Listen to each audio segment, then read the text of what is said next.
1951 देखि सुरुवात भएको नेपाली फिल्म इन्डस्ट्रीको लगभग अहिले 62 इयर्स पुरा भइसकेको छ, तर अहिलेसम्म एउटा proper Nepali superhero film बनाइएको छैन।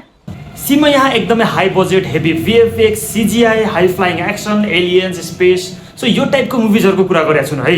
त्यो हुन्छ नि एउटा ground level super hero movies, जस्तै कि सबभन्दा बेस्ट एक्जाम्पल त ब्याटम्यान मुभी फ्रेन्चाइजले लिनुस्, जसमा हिरो चाहिँ सुपर हिरो नै हुन्, तर त्यो एकदम हाई लेभलको सुपर ह्युमन स्ट्रेन्थ पावर्सहरु त्यस्तो केही पनि हुँदैनन्। मुभी मोस्टली रिलाइ गर्छ स्टोरीमा र क्यारेक्टर्सहरुको परफर्मेन्सेसमा। त्यसैगरी अरु पनि ग्राउन्ड लेभल सुपर हिरो मुभिजहरुको उदाहरणहरु हेर्नु पर्दा डेयरडेभिल, पनिशर, लोगन हेर्नुस् कति राम्रो मुभी छ, वाचम्यान, ड्रेड र अरु पनि थुप्रै छन् है जुन ग्राउन्ड लेभल सुपर हिरो मुभिजहरु हुन्। त्यसैगरी हाम्रो छिमेकी देश इन्डियाको कुरा गर्नु पर्दा त्यहाँ पनि यस्ता ग्राउन्ड लेभल सुपर हिरो मुभिजहरु बनेका छन्, जस्तै कि Bhavesh Joshi the super hero, Bagheera, Mard Ko दर्द ने होता, महावीरन या महावीरन त फ्यान्टास्टिक मुभी छ। यी सबै ग्राउन्ड लेभल सुपर हिरो मुभिजहरु हुन् जसमा चाहिँ कन्टेन्ट, मेन स्टोरी र क्यारेक्टर्सहरुको परफर्मेन्स चाहिँ मेजर एस्पेक्ट प्ले गर्छ। सो त्यही सोच आउँछ कि यति वर्ष भइसक्यो तर अहिलेसम्म पनि कुनै पनि नेपाली राइटर्स, डाइरेक्टर्स, फिल्म मेकर्सहरुले सुपर हिरो जनरमा एउटा पनि फिल्म लिएर आएका छैनन्।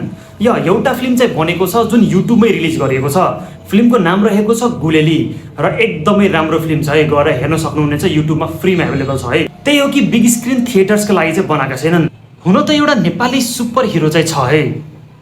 फर्स्ट टाइम यहाँ भन्दैछु यही पोडकास्टको थ्रुबाट म पनि अब एउटा मुभीको प्लानमा छु जुन चाहिँ मार्भेलको कपी गर्दैछु।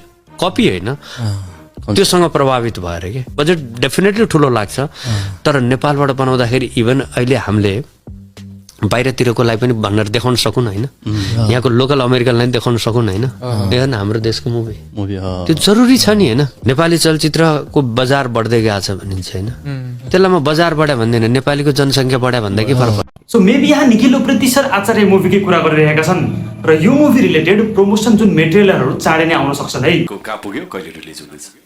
आचार्य रिलिजको डेट त अब केही दिन पछाडि ठ्याक्कै नै आउँछ, केही दिनमै। मैले अहिले ठ्याक्कै भनिहाल्न सक्ने अवस्था छैन, मेरो वितरकहरूसँग छलफल गर्नुपर्ने छ। आचार्य एउटा जस्तै म उप्रेती भने जस्तो आचार्य होइन होइन, आचार्य एउटा डिग्री हो। जब व्यक्ति द्वन्द्वलाई पनि बहुत गहिराइमा बुझ्छ र शान्तलाई पनि त्यति नै गहिराइमा जब बुझ्छ, या शास्त्र र शस्त्र जब दुइटै चिजको जब ज्ञान राख्दछ त्यो व्यक्ति आचार्य भन्दछ। सँगै यो मुभी रिलेटेड एउटा अझै अपडेट के आइरहेको छ भन्दाखेरि यो मुभीको एउटा मोसन पोस्टर, यो आचार्य मुभीको मोसन पोस्टर भोलि ज्येष्ठ 12 गते मंगलबारका दिन रिलिज हुनेवाला छ। सँगै मुभीको रिलिज डेट पनि एनाउन्स गर्नेछन्। लेट्स सी कि यो मुभी रिलेटेड मोसन पोस्टर भोलि रिलिज हुन्छ कि हुँदैन कि रुमर्स मात्रै हो। यो मुभीमा नेपाल र इन्डिया दुवै ठाउँका कलाकारहरू हेर्न मिल्नेछन्।